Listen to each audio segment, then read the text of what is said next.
halkani waa magaalada Ceelif Weyn waxa maanta galankii dambe soo gaaray musharax xildhibaan Jaamac Axmed Ogle oo loo garan og yahay caano boode oo sharaxan golaha baarlamaanka ee Jamhuuriyadda Soomaaliland isla markaana ka sharaxan xisbiga mucaaradka ah ee xildhibaanka ayaa maalmihii la soo dhaafay ku sugnaa magaalooyinka Fadhigaab iyo waliba Ceelnimcoon musharaxa ayaa hadaba maanta markii uu soo gaaray magaalada Ceelif Weyn ayaa waxay taageerayaashiisa kaga hortageen kantaroolka galbeed ee magaaladaasi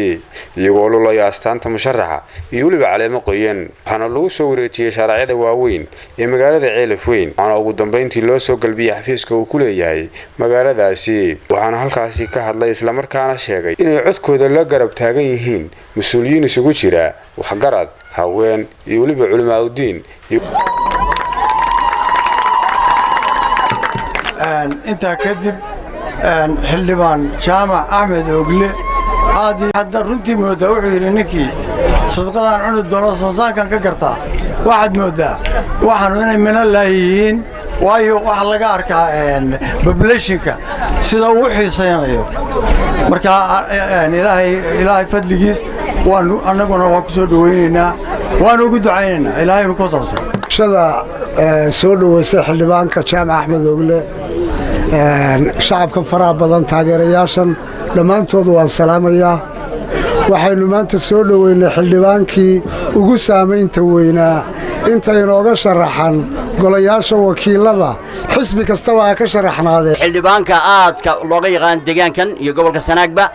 ee Jaamac Axmed Ogle oo musharaxa golaha baarlamaanka gobolka Sanaag oo degmadan Ceelif Weyn ay in badan soo dhaweyntiisa la sugayay isagoo aad loogu soo dhaweeyay tuulooyinka Fadhigaab Ceelmidgaan Hulul intuu soo socday maanta laga hortagay tuulada Galciidle oo inaan ku soo dhaweynayno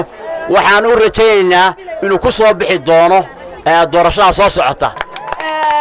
waxaanu halka ku soo dhaweynay xildhibaan Jaamac Axmed Ogle oo ku magac dheer caano boode إن شاء الله واحد بانكي أنو دورنا يبين لنا هاي إنه صبيح لها عن برا وأكتهين ده ما أنت وإنه أرجناه إن بدن بينو سكسجن لكن إن شاء الله ما أنت وإحنا مالنا إنه سكسجنين إن شاء الله بإذن الله كنا وحنا كيل يقول نستلي يقول ناقو إلهي كديها كي صباح إلهي كيالا إن شاء الله كي نفع الله كيالا لما أنت وإنه دعينا إن إلهي يجوش الصيام ما أنت منا وحنا حلبان وحويان وحي إلهي قريبا قران وحانا موقتا إناد كسو بحي دونتو قولها وكيلة جمهورية Soomaaliland oo sharaxan tahay waxa hees baa tiraada xaasilkiyo wixii lumay xalay dhalay ka soo qaad waa reer Ceelif waxa hareerahayga tubali waxa weeye aniguna waxaan sharaxanahay golaha deegaanka degmada Ceelif Weyn maayarka degmada aanu sharaxanahay sidaa lagu ogaado musharaxa isu soo taagay inay siiso bulshadani codkeeda oo uu hadhowto ceel u arooriyo biyo badan marka hore waa aragtaan waa ka soo qayb gasheen waa soo camirteen marka hore waa soo dhaweyn waxa ku xiga duco waxa ku xiga ballan soo dhaweyntii waa soo dhaweynay ducadana waa u ducaynayna waxaan leenahay ilaahay soo saaro insha Allah bismillaahi kariim marka xigana waa ballan oo waxa weeye farteena soo saaraysu ku ciil baxaya hadii ilaahay idanka ka dhigo marka tusaale reerku guurayo ama sahan tagayo reerka loo sahan tago inagu dad reer miyo nahay ninkana waa nin miyo degan oo in la dhaqan oo in la jooga qofka in la jooga waxna oo baahideena garanayso ma ninkani waa nin dhaqana waa nin jooga ma aha nin bari Hargeysa ku noqonayo kursi Hargeysa fadhisanaya waxa weeye wuxuu ballan qaaday inuu Ceelif Weyn xafiiska furanayo wuxuuna degan yahay deejadan dhow reer hermi marka ninka kula jooga baahidaada og Soomaa waxa kale la yiri marka reerka la rarayo waxa la yahay inuu sahan tagaya sahanka cid kasta meel diro mise dad gaar ah loo diraa sahanka waxa loo diraa nin sahanka garanayo wax ku soo goynaya geela marka jalaqlaawiya waxa loogu heesaa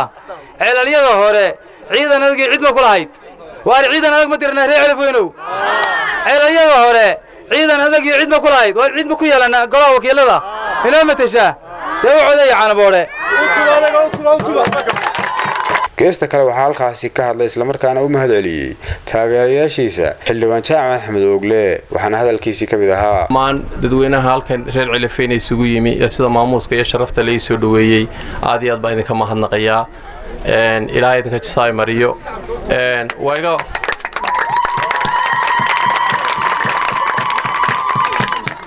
runtii ninku markuu han keeno ee sharaxo inuu soo baxo iyo inaanu soo bixin oo wax ilaahay gacantiisa ku jira laakiin sida ay soo dhaweyseen ay maamusteen baa farxadii ah intaa haddaan kaga gudbo mahadnaqa kolley dawas way wada garanaysan aniga waxaan u malaynayaa qof igaani garanaynin inaydaan lahayn annayntiina badan waa garanayaa insha Allahuna deemu waddankaynu ku wada noolayn degmadana waa wada joognay idin faani maayo kolley wax qabad badan idinku faani maayo waxaan soo qabtay idin oran maayo wixii la qaban doonana waa qayb laakiin calool wanaagsan iyo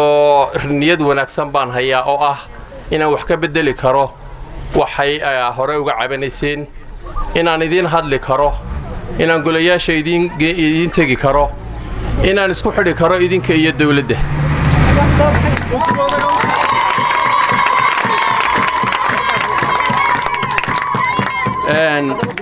runtii wixii dee aan anigu odhan lahaa ragga iga horreeyaa ii yidhi nin isfaashana waa riis nugtay baa la yidhi markaa ku rafan maayo waxaan qodob ka hadlayaa xagga nabadgelyada runtii wax kasta oo la soo qaado marka degmada Cilifeen la joogo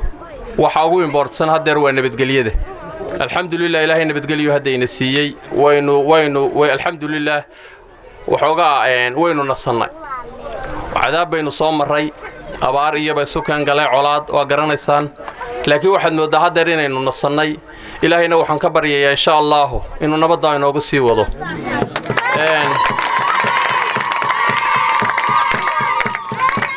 runtii waxaan aad iyo aad ugu faraxsanahay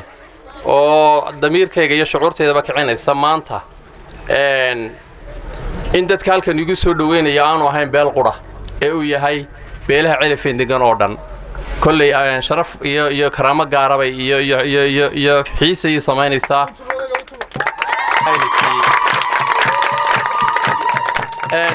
anigu kolley waxaan ahaa barigaana raggii kolley de nabadda ku astanaa ee ka hadli jiray meelaha ka hadli jiray in badan nabadda ka shaqayn jiray ilaahay baa nabadda wata maalkii uu ilaahay inoogu tala galay uu baynoo timi ilaahayna ha inoo siyaadiyo inta markaan ka baxo de waxaan meesha u imiyo waxaan u marayo waa garanaysaan anigu waxaan u baahanahay taageeradiinna waxaan u baahanahay codkiinna Cilifeen waxaan ku leeyahay de saaxiibo badan baan ku leeyahay waxaan ku leeyahay xidid baan ku leeyahay waxaan ku leeyahay dhalasho iyo tol baan ku leeyahay macnihii kuma koobni anigu ismalihi inaan ku koobnaado reerkaan ka soo jeedo kaliya laakiin dhammaantiin kii aan saaxiibnahay iyo kii kale codka waa ka doonaya ومحمد أبادر بلشة TV Cilifeen